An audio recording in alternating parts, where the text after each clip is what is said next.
Well, good morning, guys. Welcome back to Be Real with Andy the Game Maker. And on today's family-friendly edition of Be Real, I have actually brought on a guest. Welcome to the show, my friend Harvey. Hello, Harvey. Hello, Andy. How's it going? Oh, good. Going pretty well, Harvey. I want you to meet my friends Mark and David. Hello, Mark. Hello, David. How are you guys doing today? Hi, Harvey. I'm good. How you doing? Doing pretty darn well. Thank you very much. So, Harvey, what do you have for us today? Well, I really wanted to share a story with you guys. Oh, really? Yeah, it's a real family-friendly story I wanted to share with you guys. Okay. Well, what did you got here? Well, it's called One Dark and Scary Night. Yeah, it's a really good story. I think we should read it together. I don't know, Harvey. This seems really, questionable. No, trust me. It's great. It's fun. It's great for all the kids. All right, if you insist. Are we going through with this? Are we going through with this? This is the episode.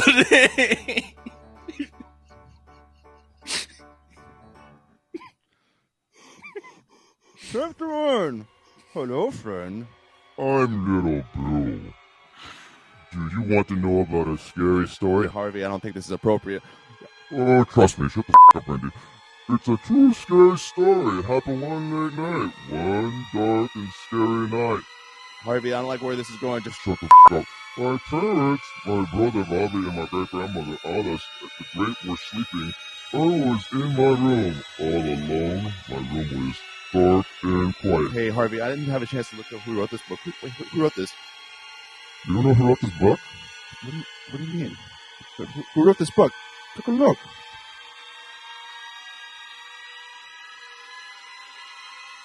Oh my goodness.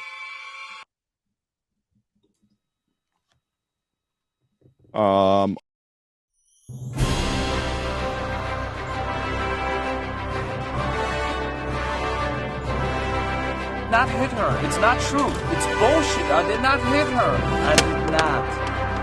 Oh, hi, Mark. They call him Samurai. He speaks fluent Japanese. Are you Fujiyama?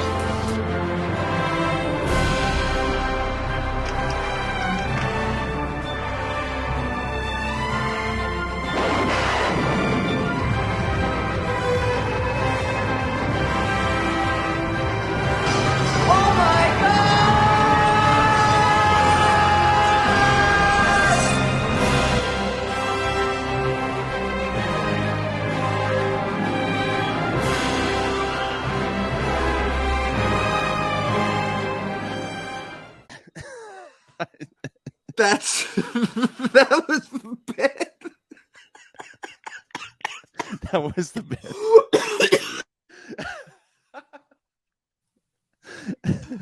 Oh God! You I think keep Harvey dragging needs to us go in in the here. thumbnail.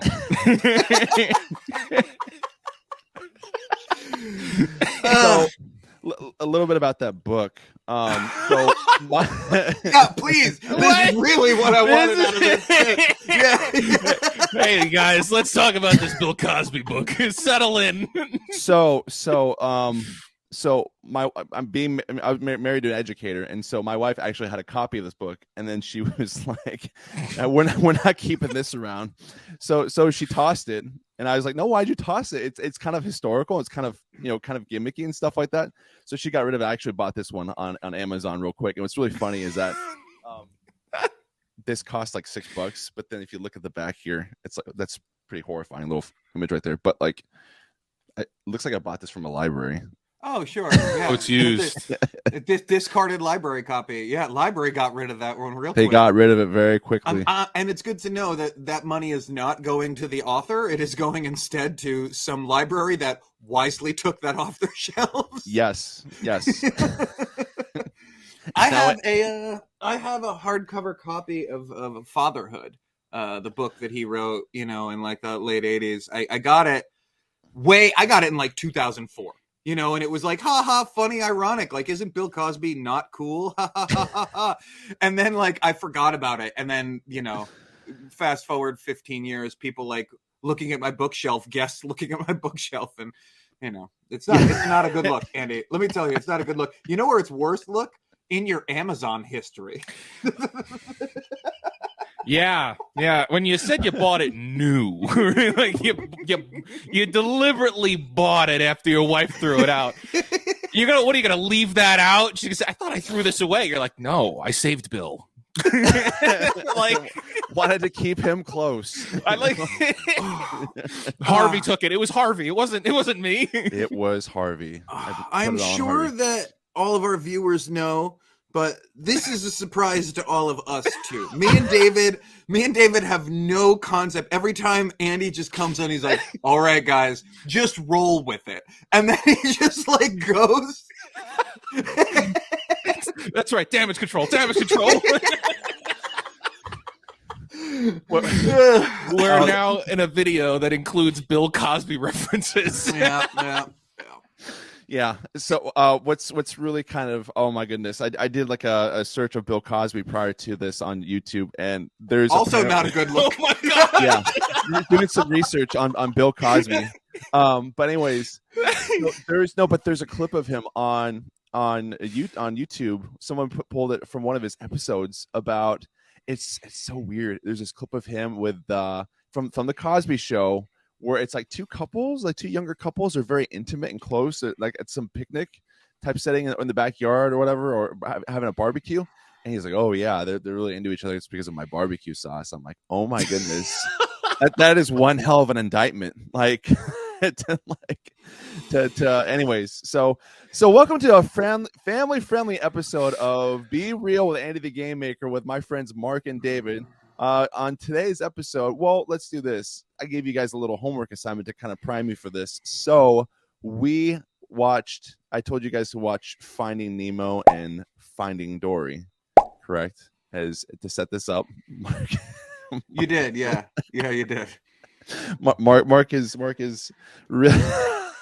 I'm just deep in the guessing game. I'm always deep in the guessing game. Where you guys want to guess what it is? What we're gonna be watching? It's just a little, Shark Tale. No. Shark Tale is way better than what we're gonna watch. Are we gonna watch? Are you gonna make us watch Food Fight? No, I'm not gonna make you watch. I'm not even familiar with Food Fight. Okay. So we are continuing on our journey with Asylum Productions. God damn it!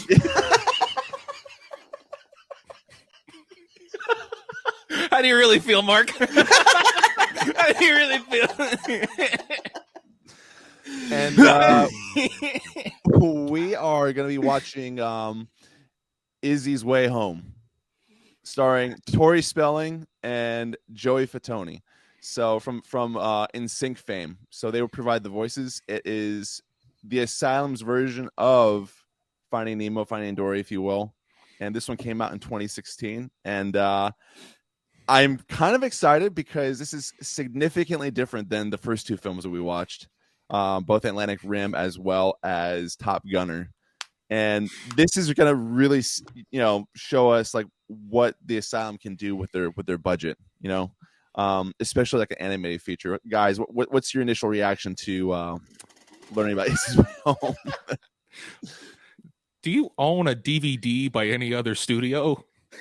Oh no, this will be we will be taking a pause with the Asylum after this film. We're going to pivot to other yes. Andy wants to get sponsored by Asylum so bad, guys. Brought to you by Asylum. I think our Asylum discussion is very generous, and I think anyone who watched Asylum would very much actually want to sponsor us after this. I am happy with it. If we're going to continue, if the rule is like we're doing another Asylum movie, I think that this is a really good way to get as far, to not continue the kind of budget action dramas that we've been watching. Oh, for sure. Yeah, this is definitely different. Significantly different. How different is it going to be compared to the first two films? We'll find out shortly. So, alrighty. So with that, I'm going to go ahead and pull up the old trailer. All right. David, are you ready? I keep asking myself that question. It's like I ask myself that every week. I'm like, oh, Finding Nemo, Finding Dory. There's no way this is an Asylum picture. Well, I was wrong, folks. You forgot. In episode 1, we knew that they did Christian High School Musical, so they've definitely jumped into this game before. Why aren't we watching that? Quite frankly, because it's directed by my friend, and if we're going to do it, I want her to be on. The day will come. The day will come. All right, gentlemen. Here is the trailer for Izzie's Way Home. I think it's time. It's time. You're Here's the about to audio. meet a little fish with a big heart. Isabella, the name her mother wanted. Who found fitting in was a lot harder than she thought. Your spots keep getting bigger and bigger. Gross. She dreamt of a life beyond her home. She was just a fish with a wish. Oh, flying. Wow. Wouldn't it be amazing to fly, Dad? It's time to stop daydreaming about a bigger and better world when your world is right here. When Izzie lands in a strange new world of danger, she discovers you should be careful what you ask for. Isabel! Now, she'll have to find new friends if she wants to make her way back home.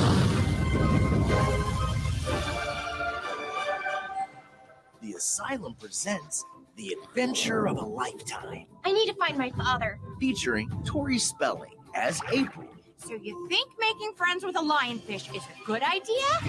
and Joey Fatone as Carl. Hey! Learning the biggest life lesson of all. It doesn't matter how you look. It matters more what you do. Izzie's Way Home. Let's do it, boys. Izzie's Way Home. What's Oh, up? goodness. Kinda Hang on a cool the second. Stop sharing. All right, I'm going to change one thing here on my end. Mark, what, guys, what's the general reaction here? Ouch. Honestly, one of my fears, I just fear that this might not be as funny because they're really going to go for earnest and we don't get to watch necessarily bad performances. You know, we're going to see Uncanny Valley, like, you know, fish faces that are going to make us want to cry. But we'll see. You know, I'm always down for adventure. And this is definitely something that this is a road I have never gone down before. Oh, my goodness. Cheap children's animation. I'm really curious as to how emotional they're going to make this film. That's the real question. You know what I mean? Like, Finding Nemo, Finding Dory, they definitely tug at the heartstrings. And the real gauge is if Mark is crying by the end of it. Yes. I was crying from that last bit. Okay. Like, I don't know. The voice acting seems like it's going to be entertaining. So the animation might not be, but that voice acting looks, it sounds pretty interesting. I would definitely watch Joey Fatone's character.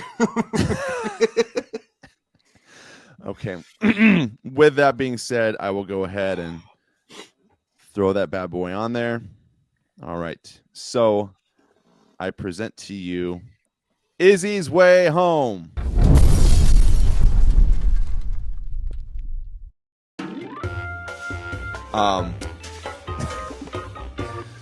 Oh my goodness. I can't wait for the sequel. My wife was commenting on like how expressive we were from the other side of the house. She's like, what's going on? Oh my goodness. We're watching a beauty. Hey guys. Oh, that was a doozy. I'm not gonna lie, that was a bit of a doozy. Little did I think that my little opening gimmick would somehow set the tone for watching. Does somebody have the rights to Marco Polo? Oh my goodness. Oh my goodness. So I actually have a fun little exercise here. So I know how we like to recap the movie here. So I would like for one of you. So here's what we're gonna do. I'm gonna share my screen here. We are going to use the power of Chat GPT to see if we can come up with a better storyline than Izzie's Way Home. So who wants to summarize Izzie's Way Home in broad strokes? Low budget. Well, let's talk about it from just a story structure perspective. Oh, what, a girl? What? A family? A girl lives in a fish tank on a cruise ship with her dad. The owner of the fish tank doesn't like her because she looks different. Neither do anyone else, and so then they kick her off into the ocean. Gets separated from her dad. He has to find her way back to her dad. Okay, right. Like, so also, don't forget about Carl or Jimmy Cthulhu. You need to put the girlfish. Jimmy 8 legs. Hey, I heard you got caught up with your jaw. And you were right. I unscrewed it and got out. Oh, thanks for saving our butts back there. But what are you doing way out here? There must be Joey Fatone plays Carl, who shoots his intestines out at threats. I'm legitimately like I'm somewhat traumatized by that, you know. They would throw that in there. Okay, so write me a story about a girl fish named Izzie who lives in a fish tank on a cruise ship with her dad. Named Harold. Yeah. Then her and her father are washed overboard, or the cruise ship captain disposes of them into the ocean. Yeah. Izzie and Harold are then separated, have to find each other. These include hold on. But before I say this, let's address this so people, because people are gonna watch this. They're like, why are we talking about this? Okay. Yeah. So who wants to take a moment? You know, I'll just unshare this as well, just to kind of, and then we'll come back to this. Who wants to share Joey Fatone's character here, and why are we talking about this sea cucumber? Packed in a facility that also processes these nuts. Like, what's the best way to kind of introduce this? Joey Fatone, he plays the guy. He knows his way around the volcano or over the volcano, and there's a couple of things here that are a little questionable about his methods, but he's got a couple of buddies in the face of his family who show up at the end unannounced, and of course Jimmy Cthulhu, the octopus that's painted green for no reason other than to make Cthulhu references. Yeah, Carl's his name. Yeah. What was the main feature? I think to understand why, you have to understand that throughout this movie, different characters, they're all different fish species or whatever, they start spouting facts about their specific subspecies, They're like, oh, like, I do this thing. I'm a seahorse. I don't have a stomach, or whatever. And which is fine. It's good. It's science. You're teaching these kids. And then when you get to the sea cucumber, the one sea cucumber fact that they choose to run with, and boy, do they run with it, is that when sea cucumbers are threatened, they shoot their own intestines out their butt. Not fight clean. It worked out great, though. I hit him with my intestines. Splat! Straight out of my butt. You said you hit him in the face? With your intestines? See? Us sea cucumbers, when we become enraged, we fire our intestines out of our backsides. Your backsides? Yeah. And that is not only described in dialogue before it happens, then it happens multiple times in the movie. And so it happens the first time, and we're like cheering. Oh, boy. Yes! No! Oh my God! No! Oh my God! Joey Fatone pig stocked the crab. Oh my God! I had no faith in them. I was wrong. And then it's building up to it the second time at the climax, but it doesn't work. He's like, oh no, I don't know what's wrong, or whatever. Yes. One more. Yes. One more. Coral. Yes. Yes. And so then all of a sudden, the green octopus, the Jimmy Cthulhu octopus, comes out and is holding the sea cucumber family, Joey Fatone's sea cucumber family, and then they all extrude at the serpent. So there we go. Did I cover why it's important that we talk about Joey Fatone's character? Joey Fatone is secretly a cucumber in disguise. He's a sea cucumber in disguise. Oh, wait, we might have some Zoomers in the audience here. Do Zoomers not even know who Joey Fatone is? Most. So I don't think. So I'm saying Joey this is in sync. Yeah. Sorry. I don't know. As of right now, him and his other like bandmates, they're traveling around the country doing Comic-Cons. They're doing the Comic-Con circuit now. Oh, really? Are they really? Mm-hmm. Wow. Yeah, they'll be in Raleigh in July. Huh. Interesting. Okay. Good on them. They got to get it, Oh yeah, get that, make that bread, bro. Yeah. Oh, for sure. That's what a lot of people do. I mean, that's basically what the cast of Lord of the Rings does. They just go to shows now, Like I really don't see them in very many feature films anymore. They're largely just like, nope, this is who we are. This is this is our thing. This is I met Gimli in Virginia last weekend. Like, yeah. Did you really? I did. Oh wow, that's fun. That's pretty cool. Mark, slow down. Elijah Wood is in a lot of fun movies, including farting corpse movies.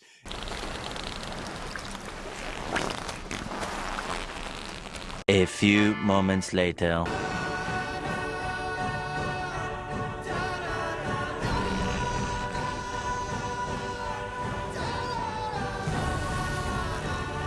And one Green where Street he's a Hooligans. piano player that if he doesn't play it perfectly, then he's going to get murdered by a sniper.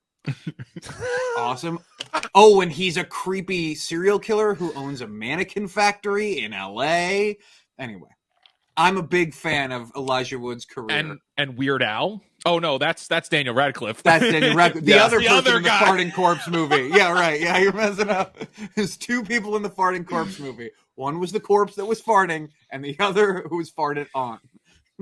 Oh my! By the goodness. way, Best Picture winners now and Best Director winners now. The Farting Corpse people. So there we go. Oh, wait, that's who did funny. Swiss Army Man? What? Who did that? Was that The Daniels. That's the Daniels. That's the Daniels' first movie. Everything, always, all the time, everywhere. Yeah, you got it. That's it. That movie was brilliant, though. Yeah. Okay. So back to ChatGPT. All right. Oh yeah. All right. Okay. So yeah, now we know right. why the sea cucumber. Now we know why the sea cucumber Carl needs to be in it. Yeah. Please include a sea cucumber. But I think we should just call him Joey Fatone, not Carl. Yeah. Joey Fatone. It'll read better when ChatGPT runs it. Yeah. Who shoots out his intestines? Yeah. At a sea serpent? When threatened. When We threatened. could just say Yeah, when threatened. Yeah. While also trying to help Carl and Izzie. Sure. Okay. Man. Do we need a cute Jimmy Cthulhu? Make sure it involves uncomfortable classism. Yeah, but we could also reference the bratty girl and just have her get eaten at the end. We don't need your help, you slimy looking thing. We need to get Whoa. You're just showing up here. Slimy. Oh my god. Instead. That was the least satisfying part. Yeah. Nobody learned any real lessons. Nobody learned anything. Yeah. But there are other ways you could have done that. You could have had her get eaten, like, hey, this is bad, or she could have gotten hit or something and lost her scales. But no, we didn't. We couldn't go that route. That would have been interesting. It's like, oh, we're the same now. It's but we're not ready to have that conversation. But y'all aren't ready to have this conversation. No. Yeah. Mm-hmm. I can't wait to see what ChatGPT does. Okay. I have never I love this. I use this all the time. Write me a story about a girl fish named Izzie who lives in a fish tank on a cruise ship with her dad named Harold. The cruise ship captain disposes of them into the ocean. Izzie and Harold are then separated and have to find each other. Please include a sea cucumber named Joey Fatone who shoots out his intestines when threatened while also trying to help Carl and Izzie. Make sure Joey Fatone has a stereotypical New Jersey Italian accent. Please also include a green octopus named Jimmy Cthulhu who is best friends with Joey Fatone. Anything else? Runtime 90 minutes. What you want to do the whole script? See what it does if you put it in his runtime of 90 minutes. It's the more details you give it, the more it comes out with. It was, for the record, the runtime of this movie was 78 minutes, which I was very thankful for. I was too. I was too. But if we're going to push the boundaries here, we're making art. 90 minutes. We're making art. We're making art here. Do we want a theme to be about looks are super are not the most important thing in the world at all? Oh, sure, yeah. Actually, if you put anything in there, it might reject it because it's very delicate about how you phrase certain things. So we could just probably embellish with whatever it comes out with. Okay, got it. Because if you say and this needs to be about classism, it'll kick back and say that could offend some people. I can't do that. Yeah, it does that now. Okay, got it. Okay, 4.0 is very careful. Yeah. Do we? But you can get around it though. Do you want to? Yeah, there are get arounds. Yeah. This part right here, should we leave that in? Has a stereotypical New Jersey. Oh yeah, that's accent. fine. That's fine. Yeah. Okay. All right. Ready, set, go. All right. Okay, boy. Whoa. Okay. Yes. Are we finding out that maybe Asylum is using ChatGPT to write their stories now? Mm-hmm. Oh my god. Yeah. Is this your first time, Mark? I mean, basically, not really. My friend just tries to make it say really offensive things. And I listen to a lot of podcasts about journalists making it say really offensive things. But that's about it. Oh my god. Heck yeah. Wow. All right. Yeah. As they journey deeper into the ocean, they face several challenges, including escaping the jaws of a hungry shark and invading a school of jellyfish. Look at this. All right. All right. Okay. So, once upon a time, there was a girl fish named Izzie who lived in a fish tank on a beautiful cruise ship with her dad, Harold. Izzie and Harold were inseparable, and they loved swimming around and exploring the colorful corals and fish in their tank. One day, the cruise ship decided to dispose of their tank into the ocean without realizing that Izzie and Harold were still inside. They definitely knew they were in there. Toss her out. What a dick. Thurston straight out went for murder. Oh my god. He chose murder. So, major difference. As they plummeted into the unknown depths of the ocean, they were both terrified and excited about the new surroundings. As they swam around, Izzie and Harold were separated by a strong current. Izzie was heartbroken as she searched the vast ocean floor for her dad. However, she stumbled upon a sea cucumber named Joey Fatone, who was hiding behind a rock. Yeah, okay, good. Joey had a stereotypical New Jersey Italian accent, and he was yeah. But he had a soft spot for Izzie. He told her about his unique defense mechanism where he would shoot out his intestines. Yes! No! Oh my god! Yeah, okay. Izzie was both fascinated and terrified by Joey's abilities. Joey promised Izzie that fair enough. Yeah. Joey promised Izzie that he would help her find her dad, and they set off on a journey through the ocean, encountering various creatures along the way.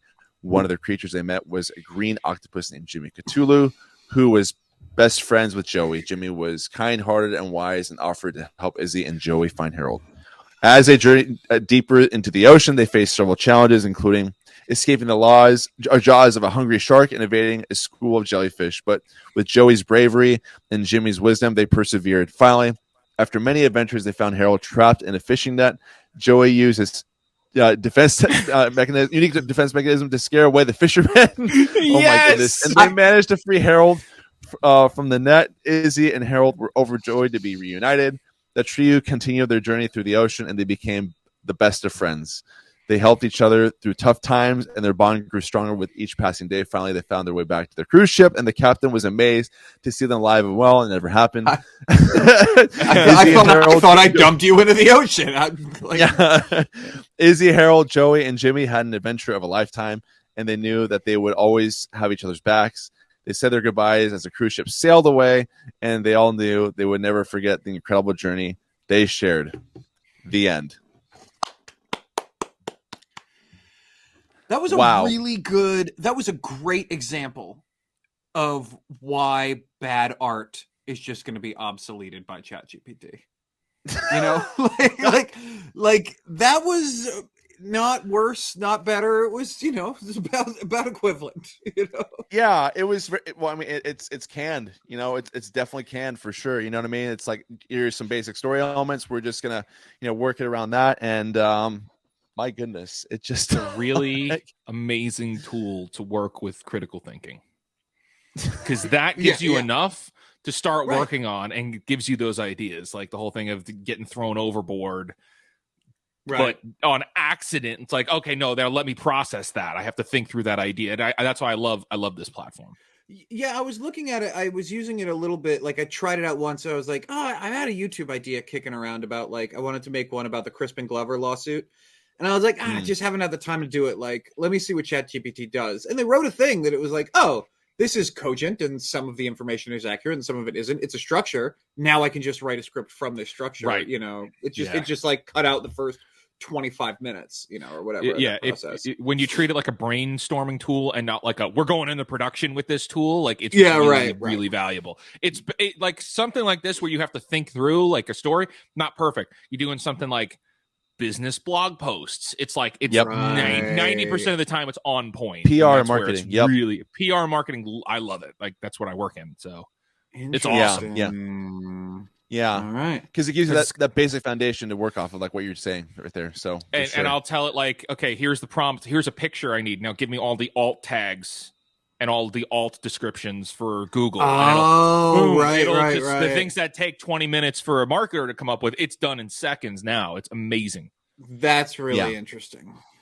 For sure. Yeah. Oh, about this movie and sea cucumbers, guys. Back to this movie for sure. Yeah. Yikes. So, okay, like at first when I was watching this movie, I was like, okay, maybe this is, you know, this could be a kid-friendly film.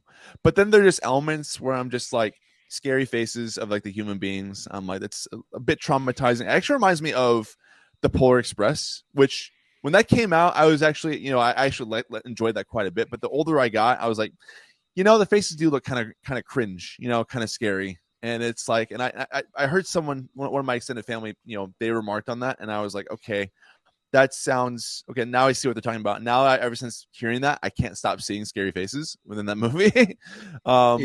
And it just kind of speaks to the quality. But there's that, and then Joey. I don't know if I can put my kids in front of Joey Fatone's character. You kidding? My daughter would love that. A creature that's real, that she's never heard of, that shoots its own organs out of its butt to scare things. Yeah. Oh my God, she would love it. Yeah. So that's all. I don't know. How the child play carries out in the real world, though. You know what I'm saying? Because kids will oftentimes imitate what they see on TV. That's my only question. Where it's like, You think my daughter's going to give herself an anal fistula, like trying to do this? Is that like? Jeez. Oh my goodness! That's what it is. I don't know what to tell you. All right. You have a lot of faith in your daughter for sure. Which so yeah. No, I'm not saying I don't have faith in my kids. I don't know, but there's that. Thurston was pretty scary.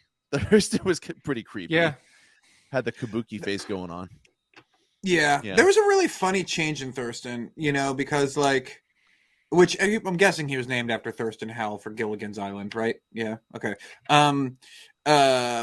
But you know, it's just like, oh, everybody, you've got to hide from, you know, this captain, because this captain doesn't like it when you look different, you know. And then all of a sudden, there's like, no. You are all inferior because you look different. You're like, oh, you're classist too. Oh, everyone else is classist. Okay, thought it was just the captain that was the evil. You know, it was a very big cliff they jumped off. You know, that's all. Oh, for sure. Yeah. It just how the whole catalyst for the story. It's just I don't understand. Maybe I missed something. I don't know. Was there anything that triggered the human, looks like the captain, to scoop him out and just throw him out overboard? Was there like What No, was the that looked like an justification behind accident. I thought it was an accident. He was cleaning the tank. Oh, see what okay. but I mean, maybe we don't know, but we know Right. that the fish's interpretation of it is that the captain doesn't like fish that look different, and so he drops them into the ocean, like he did with the fish's mom previously. Does somebody have the rights to Marco Polo? Oh my goodness. That's terrifying. That was very terrifying. Oh my god. That's horrifying.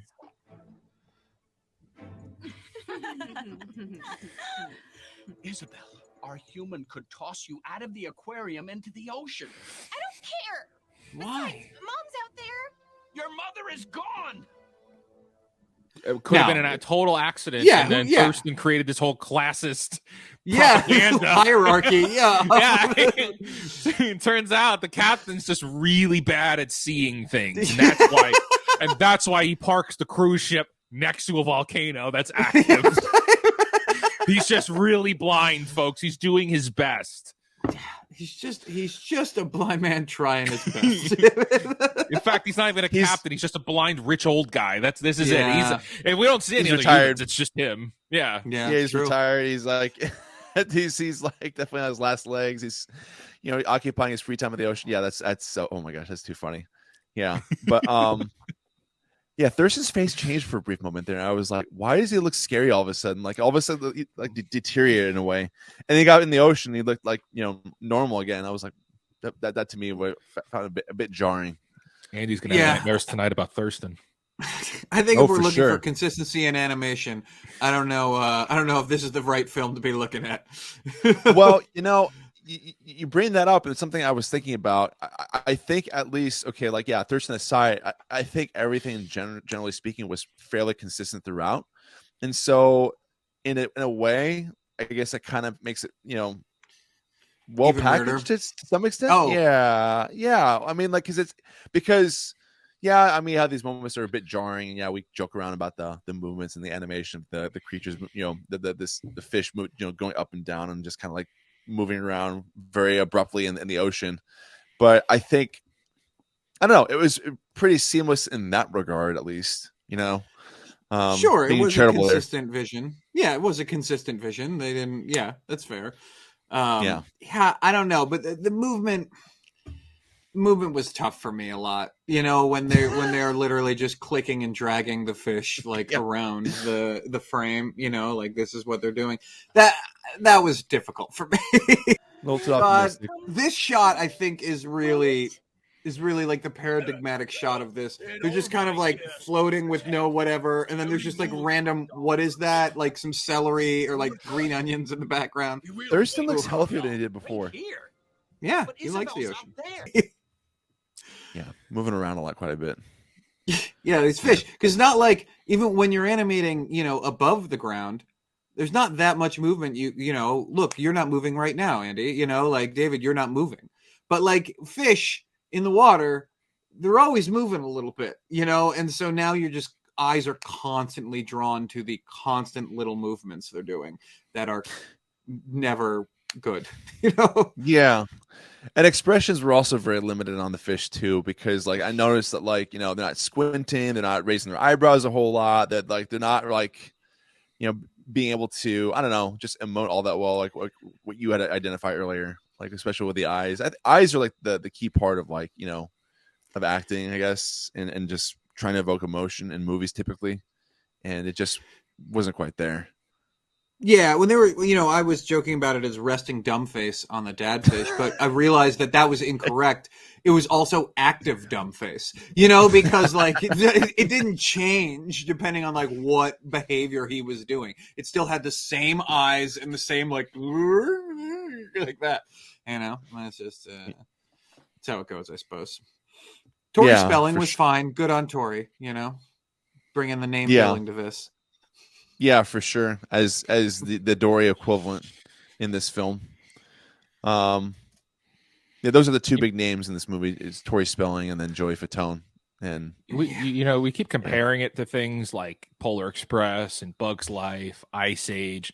Those are like early 2000s. This was 2016.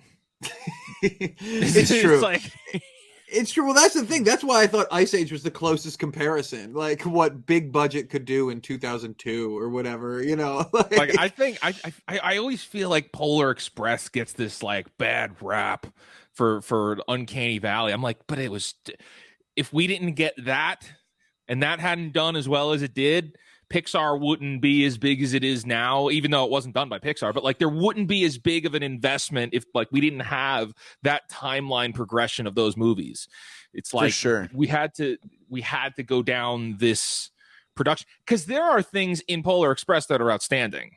Oh yeah, like the scenery and everything. It's just the facial expressions, and you could tell like the technology was right on the edge there, and it's like the rest of the scenery is still outstanding. Well, that's the thing. Zemeckis, I mean, Zemeckis is an incredible director, and he in a lot of ways with those movies with Polar Express and Beowulf, and he was like James Cameron does. He was literally like helping invent the technology for motion capture. And so like a lot of the any of that motion capture stuff you see now, Zemeckis kind of like failed with it in a way. And Lucas and Zemeckis and James Cameron were like the pioneers of this crap. And now we very much take it for granted. It's true. I know you don't want people to shit on Polar Express. I see it. I understand. I have nostalgia glasses for Polar Express, so like I'm just frustrated because I think Robert Zemeckis was one of the best directors making movies, and then he just got obsessed with this technology rabbit hole, this like CGI rabbit hole, and then just kind of like lost it, and I don't think has made a great film since. So like, totally agree. Pinocchio last year was terrible. Oh, did he do that Pinocchio? The Pinocchio movie and oh really? Yeah, the not Guillermo del Toro. Not Guillermo del Toro, right? The one that Disney Plus dropped because they didn't have faith it would do well in theaters. Yeah, I mean, we're talking about the guy who like made like Back to the Future and like Contact. You know, because Contact was like a huge, amazing technological feat at the time. You know, and now he's just doing fucking Tom Hanks, sleigh bells, that's all. Anyway, right. Sorry, that's my rap. No, that's fine. Yeah, but I will comment one thing about the, we joke about, this is of the same level as like, Ice Age or some of the early Pixar films, right? But I will say this much, and this is, you can, talk about this in two different ways, basically, where it's like, yes, however, again, like taking into consideration the budget that they work with, like the amount that they spend, because this technology is so much more available, because it's been proliferated so much, it's easily accessible, and like the computing powers of computers nowadays are just so much more powerful than what they were like 15, 16 years ago. And I think there's a lot to be said about that in comparison, because I mean, how many millions of dollars do they spend on, like, for example, Toy Story versus like this movie? I mean, it's like minuscule, and it's not far off from like those earlier movies, you know what I mean? So I think that there's, it just, I guess it kind of speaks of the times that we live in today, where you can, like the three of us, if we really wanted to, we could crowdsource our own animated film and, so now, and make it happen. Yeah. Now we can make a subpar Toy Story ripoff. Like now we could, we could have something that looks like a Toy Story ripoff. Which Toy Story was what, 96, 97? Yeah. Yes. Which, I mean, it's true. It's neat that I have the power to do that now. Well, I don't on my laptop, but someone else does. Oh, for sure. Yeah. 95. 95. Yeah. Toy Story's 95. Wow. Yeah. Oh my god. I remember seeing it in theaters, man. I remember being pumped for it. Oh, for sure. Yeah. I was 95. I was like 9 years old. Jeez. Or 11 years old. No, 11 years old. By the way. Yeah. That's wild, but that was a great film. That's film that holds the test of time. So, which is really great. And I think like one of the last iterations of, I mean, I haven't seen it more recently, but I remember the AFI, they do their top 100 movies of all time. Right. And when they updated it, I think the last 10, 15 years, maybe they did, maybe they've done a reiteration more recently. I haven't looked, but they moved that in the top 100 for their top 100 movies of all time. Yeah. I didn't remember that was in there. That's interesting. Yeah. It's a technological landmark, I would argue, for animation, because you can make more films more efficiently, and like to that point, that joke that we make about cooking and dragging, right?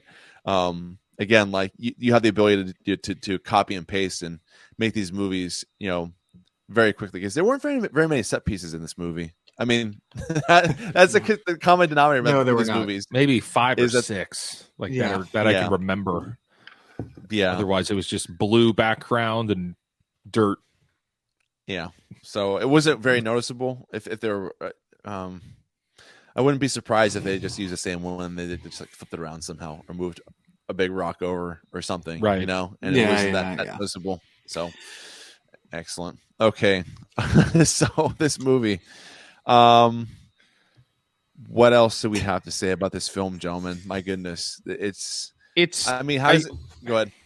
I feel like for people like us to be grading it, who are like movie buffs, it's like we're coming with it with like kind of a slight. We know what we're looking for. We also know how to like pick it apart. Like, this is for kids. It's intended for kids. So maybe that gets it like an additional 3 points handicap, but that's it. Like, not much more. But like, this isn't a Top Gunner. This was intended for children that don't know any better. So I agree with you, but that activates my like trap card or whatever, because like there is nothing that I despise more morally when it comes to art than just like shit out children's entertainment that is like, whatever, your kids will watch it, like, fuck you. Well, we'd like to show you another one of Mr. Mainway's products. It retails for $1.98, and it's called Bag of Glass. Oh, so you don't feel that this product is dangerous? No, come on, look. We put a label on every bag. It says, kid, be careful, broken glass. Yeah. Or whatever. And that's true, because like now, especially as a parent, I'm like constantly having to weed out this stuff that is literally just trying to sell my kids on like garbage, and of course my kids will buy it because kids are stupid, right? And I don't like people creating content with the like, don't worry about it, kids are idiots, and that frustrates me. I wish that these things, this Izzie Comes Home, didn't exist, because I don't no, I'm serious, because I don't want to have to like weed out that stuff. Like, I looked through so many dumb kid shows before. It's like, oh, Bluey is quality. Bluey is good to watch. You know what I mean? But like the amount of like things that I had to weed out to get there is so massive because of this whole like, these dumbass kids sell them a Nerf gun and they're fine, like put a Nerf gun in it or whatever. And it just like gets me. And this movie is one of those things, Totally agree with you, though. I totally agree with that, and that's normally the camp that I'm in. Yeah, that's normally the camp that I'm in. I just kind of feel like, all right, this is. Although my follow-up question to my original point is, what's the age demographic that they intended this for? Because if it's like 4-year-olds, 3-year-olds, 4-year-olds, 5, but like not 6. Like at 6, you got this way better content, but if you just need something to keep them occupied for 5 minutes, like Izzie's Grand Adventure, whatever the hell this was called. Izzie's Way Home. I mean, you're absolutely right. Izzie's Way Home.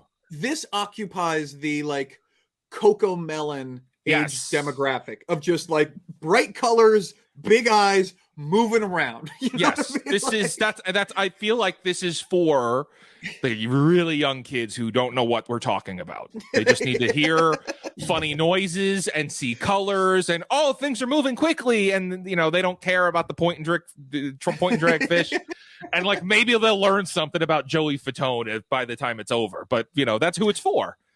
So this exchange has been very illuminating, because I know one of our biggest observations about all the Asylum films is we always joke, it's the confused grandmas, and now it's the confused children. Yeah, it's like it's one end or the other, and it might even be the confused grandmas giving it to the confused children. Yes, to watch it. Yeah, it's still the confused grandma market. You know, it's still the like they're over grandma's house. They say we want to watch TV, and she's like, "Oh, you like that Finding Izzie movie? Okay, you know." And they click it, and she doesn't know. She hasn't seen Finding Dory. She doesn't know the difference. That Kid reminds doesn't know me the of difference. Kids are stupid. No, but even what's really interesting is, have you ever guys held a conversation with someone about movies and they might not be like all too in tune with movies, and they'll confuse, for example, DreamWorks Animations movies with Pixar movies? Sure. Like those, like it's the same thing of saying Superman's in the Avengers. Absolutely. Yeah, it's like, my favorite Pixar movie is Shrek. It's like, good movie, but not Pixar. You know, like this kind of reminds. This is like that classic like confusion of like not having awareness of the brands necessarily, and just being not to be all critical, because some people are really casual and they just want to be entertained. They don't really care what it is necessarily or who it comes from. But to us, we're able to discern the differences because that's going to play out in ways that we recognize in one way or the other. I understand what you mean, and I agree. Like that certainly exists. That there is a level of movie that is made for casual movie watchers, and like critiquing between them is not worth it. You know, quite frankly, that's how I feel about Marvel films. But you know, I'm serious. Yeah. The like post first Avengers, since the first Avengers movie, I've just been like off the train. But like, that's a combo for another time. Yes. But giving this a pass for that and saying that casual movie watchers can't tell the difference between this movie and Finding Nemo. Oh no, I'm not saying that at all. Really to the No. That's a fair point. I'm not saying that at all by any means. I'm just saying that there are some people out there who just can't recognize the differences in brands. That's all I'm saying. They don't know what quality is. Well, no, and there are a lot of people who don't know what quality is. I mean, Transformers brings out a lot of people to the movie theaters. Anytime a Transformers movie comes slow out. your roll, bro. Yeah, don't come at Transformers. That's not it. All right, I'm gonna defend myself some Transformers. Like Michael Bay's Transformers has a nice little special place in your heart. Oh yeah, because all of them. It's complete garbage. It's just like, but it is garbage done at the highest caliber. Do you know what I mean? Like it is just absolutely kind of the pinnacle of garbage. And because in a lot of ways, especially the second and third movies, I haven't seen after that. I love the third movie. Yeah. I love the third movie. Yes. Yeah. See, that's what I'm saying. Because like Michael Bay, he is a true auteur. He's just like, I mean, not just like, I don't want to say that, but he has the same level of vision that like a David Lynch has, or like a David Fincher. Like he has his vision of the universe is so particularized. The thing is, like, that universe is just so ridiculous and is so like alien to regular human beings that like when you let him make a movie, you're like, oh my God, is this how you think human beings act? You know, like, oh my God, is this what you think happens when a car crash happens? You know what I mean? It's just like so absurd, but it's so singularly focused. Yes. And, it's just amazing that you're like, oh my God, you get to see the world through Michael Bay's lens, and you're like, you don't understand what movie structure is, and you don't care. And that's amazing. Yeah. I wish he stopped with the third, because like that was it. It was at the top of being the best, and then it just like, oh, now it's really bad. Yeah, okay. I haven't seen 4 and 5 were awful, and it was like irredeemably bad. It's like you tarnished the whole trilogy. That this almost creates this like deep philosophical conversation of like, what is a filmmaker? Because I literally feel like we could do an audio swap for every time you're talking about Michael Bay and swap it out with any other filmmaker, even someone like Tommy Wiseau, right? Where their vision is so unique. Legend. You know? Yes. But you can't flip it out for anyone. You can flip it out for anyone who has complete control of what goes on screen, which is why Michael Bay and Tommy Wiseau are actually very similar. And I think why The Room is a similar level of sensation, because when you watch it, you are stuck with this person's vision and nothing else is impairing that vision. It's just him, you know, and that is amazing.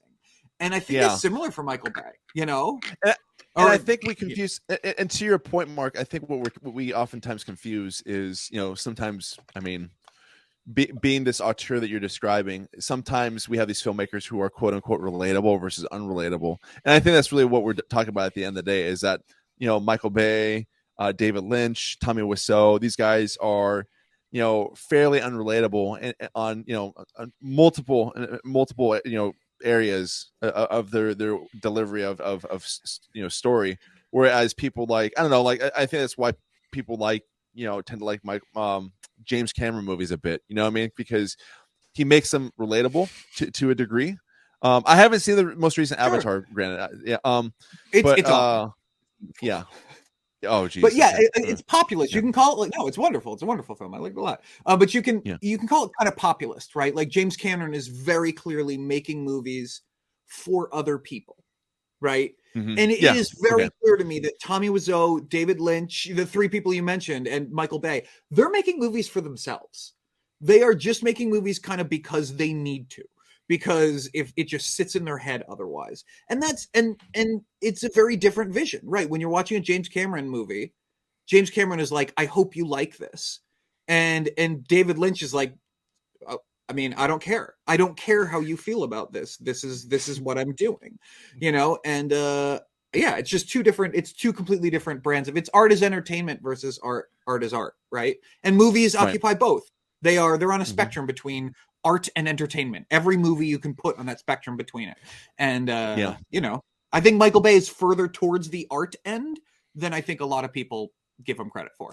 Who would have thought that Izzie's Way Home would prompt such a deep philosophical debate on film and cinema? I'm sorry, you can cut all this out. It doesn't it just goes to show how bad this movie was, that we want to talk about the actual philosophy of filmmaking rather than this piece of trash. This is representative to me of everything that I hate about children's entertainment, the view of children's entertainment in the industry. You know, like you fast forward, you rewind 60 years, like people 70 maybe at this point, people just aren't making products for children. I mean, one, because people just didn't care about children, like whatever, who cares about them? But also nobody thought of them as a buying market, as a market that people, you know, that they would spend money to. And then all of a sudden, after the teenage revolution, you know, from the 50s and the Elvis, and then like Star Wars in the 70s brought it to film, you know, all of a sudden. And then, so after you've already captured the teenage market, they just start going younger and younger, especially because parents have more and more disposable income and they're buying shit for their kids. And so now, so that's how like kids entertainment really just blossomed into this. It used to be Winnie the Pooh and like Mickey Mouse and Donald Duck cartoons, right? You know, like that was Sorry. One of the things, no, you're good. You're good. I like everything you just said. I agree with everything you just said, because one of the things I will always talk about when I talk about like these animated films, especially older Disney animated films, like, have you guys gone back to watch some of the more original animated films, like Sleeping Beauty, for example? Like, that is one of the most visually amazing films I have ever seen. Like the artistry, like the way it's crafted, like, because people, they're not using like modern technology like we have at our own disposal, like computers and stuff like that. They are literally crafting this by hand, completely, 100% by hand. They're you know, balancing colors very evenly with the human eye, and my goodness, it is just the final product is just absolutely spellbinding. Is probably the best way to describe it. It's just so beautiful. There's like one of the things I'll consistently show people is like the sequence from I Know You, like Once Upon a Dream, that whole like singing and dancing sequence where you see her dress kind of like floating around. It's just very smooth. It's just so lifelike, and it's just incredibly impressive. And I think as far as like a visual aesthetic, the closest one I can think of, although the 90s Disney movies, animated films, were pretty impressive. I mean, if you look at like, Beauty and the Beast, Aladdin, or even Pocahontas. Hercules, Tarzan, Pocahontas, yeah. Yeah. Hunchback. I think Hunchback was amazing. Yeah. Pocahontas, that one stands out the most just because of the colors, the usage of colors in that, and then the way the trees look in the background. That's like a very good comparison to Sleeping Beauty, I would say. Well, and I think that a lot of that sort of animation style, or even just, yeah, right. We can go back 70 years, you know, and we look at like Snow White literally being given an honorary Oscar because they like didn't have a category where it would fit. And they were just like, this is incredible. We need to give it something. Yeah. And then even up to the 90s, you know, they still use that sort of hand-drawn, gorgeous, like expressionist aesthetic. And all of that is become in stark relief now when they've been doing the live action remakes of those 90s films, and they're just like devoid of fun. You know, like the Lion King, the new Lion King looked amazing. Like it looked so technologically brilliant, but it was just sapped of all emotion. It was sapped because it lost all of that amazing animation, you know, kind of aesthetic, and that you can give. Let's be honest, you can give animals emotions that they don't have in real life, you know, or they can't express on their face with real life. And and that's all that's out the window for Izzie Goes Home, you know. We go full circle. 100 years of learning of these brilliance of beauty of animation just thrown out the window, you know. I was watching Winnie the Pooh recently, the original Winnie the Pooh and the Honey Tree or whatever, those shorts. It's brilliant. It's brilliant, and the animation is gorgeous, and it's smart, and it's evocative. It's just, oh, God. Yeah, my kid has actually become obsessed with, for like 2 months, she was obsessed with Chip and Dale and like Donald Duck, but not like the new ones, like the 40 shorts, the like ones. 30s and 40s shorts. They're all on Disney Plus, and like she was just going through them. And man, like the amount of time and effort that went into these like 7-minute reels, you know, that would show before whatever His Girl Friday, you know, it was like really cool. Anyway, sorry, I don't hate kids entertainment, just this. No. But this is a good way to kind of like, you know, flesh out, you know, the biggest, you know, I guess issue with Izzie's Way Home in general, right? Is the fact that it's just a reincantation of something that we are already familiar with. And that's generally what we see today anyways. It's just stuff is just reproduced, it's just recycled. There's very little original art nowadays, at least, you know, produced by the big studios, to the point where Disney is doing its live action films. And that's what they have going on right now. So, Well, and that really touches on the whole thing that we talked about in the first episode is there 2 different types of independent films, right? Or do you need to take a break for a minute? No, hang on one second. Okay.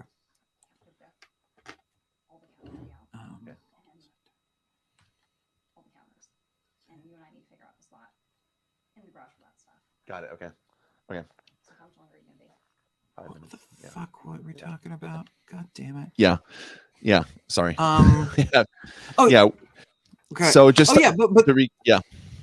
Oh no, but the thing is the difference between the 2 different types of independent film. The independent film that is trying to make something original, and the independent film that is trying to give people jobs and cash in on a trend. You know what I mean?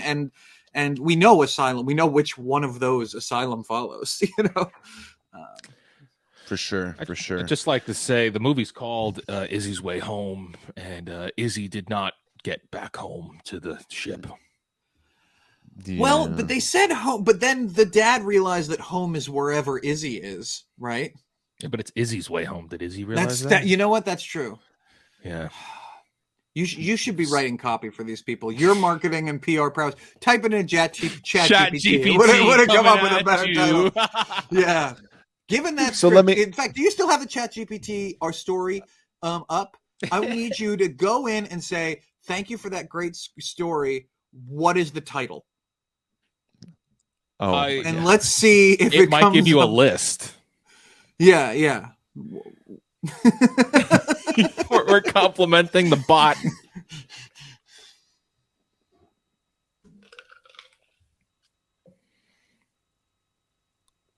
Izzie,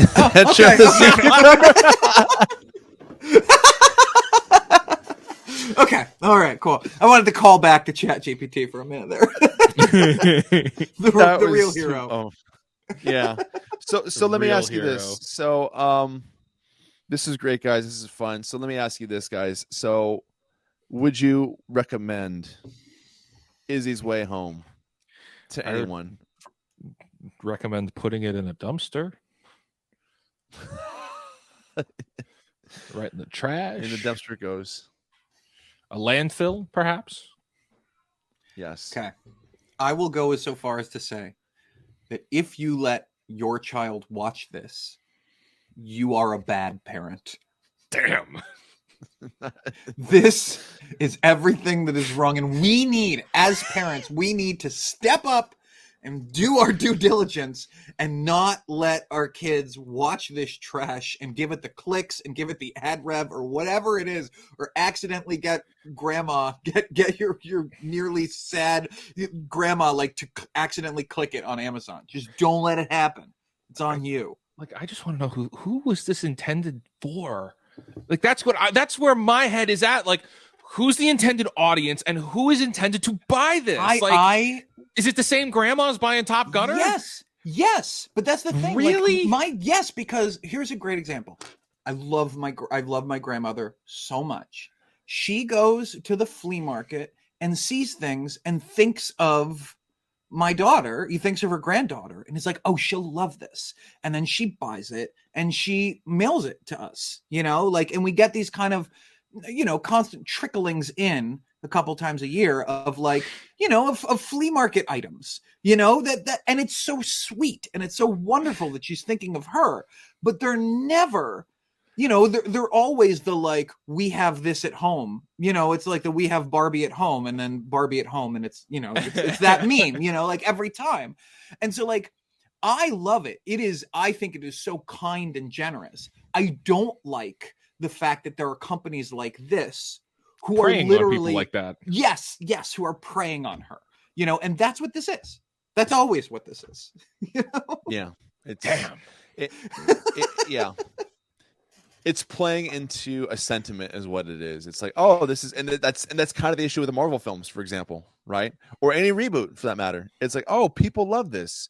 Oh, people of this specific demographic love this, and I'm guilty here. I'm getting suckered into, wanting to watch the Mario film that's coming out here soon. Like wanting to take my animation looks beautiful though. It really does. I'm going day one to see that.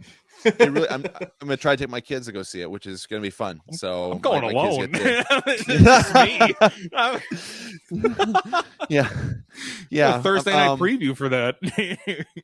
but the animation does look great in that film for sure. Yeah, and I think that alone is I think worth it. Yeah. So, but yeah, we saw the trailer and my wife turned to me and goes, I have never played a Mario game. I do not care. I don't want to see that movie, but holy God, does it look good? Like they did it right. If my wife complimented a Mario film trailer, it did it. It did the job. You mean not the Bob Hoskins Super Mario Brothers from the '90s with Dennis Hopper and Mario? Do you know that Bob Hoskins did not know that it was based on a video game? That makes it that much better. Yeah. He's just like, I don't know. My gosh. Sound like something my kids like. That movie looked like a Back to the Future ripoff, is what that looked like. So yeah, that's true. It was darker than that, though. It was always shot at night. All movie. the scenes are at night. It's really kind of like they're trying to. It's like it's like the Justice League Mario Brothers. They're really trying to darken up. Zack like Snyder's a typical Mario 90s. movie. That movie was so typical of the 90s. You know what I mean? Like, oh yeah. When you look at it, you're like, oh, this came out of the 90s for sure. Yes. What I think its direct influence was Teenage Mutant Ninja Turtles. Teenage Mutant Ninja Turtles was another dark movie. It was comic, but it was grungy.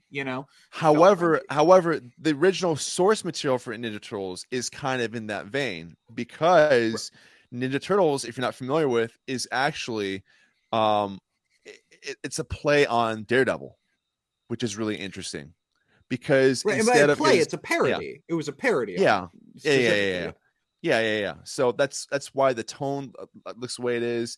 I mean, granted, the origin story is very similar to what Matt Murdock's was, and it's just The first Ninja Turtles film is super iconic. But anyways, we could have a whole different conversation about that alone. But yeah. So, I feel like we get together and we watch these movies and then we talk about them, but then we start talking about the movies we actually want to talk about. But then we feel guilty about talking about those movies we actually want to talk about because we're supposed to be talking about this thing that we don't want to talk about. I'm holding back Marvel comments and Star Wars comments the entire time.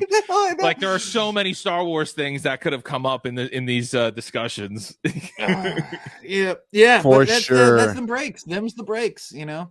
So we get to talk about the nature of art and how I am, you know, spending my precious weekend time with you because I love you guys, not because I love this movie. You know, this movie was rough. Well, guys, this is great though. I had fun. I had fun watching a sea cucumber expose its intestines in a children's animated film with you guys. So that alone was, you know, memorable to say the least. But this is great. This is fun. I hope you all enjoyed this. Thank you so much for tuning in, and we will catch you next time. Yep. And don't buy that Bill Cosby book on Amazon. Yeah. Unless it's from a library. It's trying to get rid of it. Help the library out.